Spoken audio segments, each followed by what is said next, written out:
Hebrews 1:1-2, expanded. KJV. God, who at sundry times and in divers manners spake in time past unto the fathers by the prophets, hath in these last days spoken unto us by his Son, whom he hath appointed heir of all things, by whom also he made the worlds. Ever go on a trip? I know most people have. When we go on trips I pack in direct relation to how many days I will be away, only adding an extra pair of socks and underwear in case of emergencies. I know, TMI, but it's the truth. My wife on the other hand, she packs for all 4 seasons. Keep in mind I feel it to be absolutely none of my business what she packs. However, I have noticed it takes a while to unpack. So too the first 2 verses of Hebrews. In fact this epistle may take longer than any other to unpack, as it is definitely written for all seasons. This being the 3rd day we have looked at these first 2 verses of Hebrews, we will look closely at the statement that God who spoke to us in these last days by his Son, appointed him heir of all things.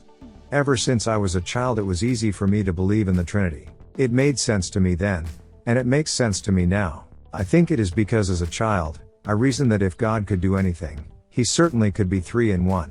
Same in essence, same in attributes, different in personage. The Father is God, but he is not the Son or the Holy Spirit. The Son is God, but he is not the Father or the Holy Spirit. And the same for the Holy Spirit. Today's focus exposes the pragmatic reasoning for all of existence. It is to bestow it unto the Son.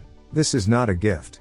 This is what the Son deserves. John's Gospel states in 1-3 that all things were made by him, and without him was not anything made that was made. Even so the last thing mentioned in verse 2 of today's verses addresses how through him, Jesus, made the worlds.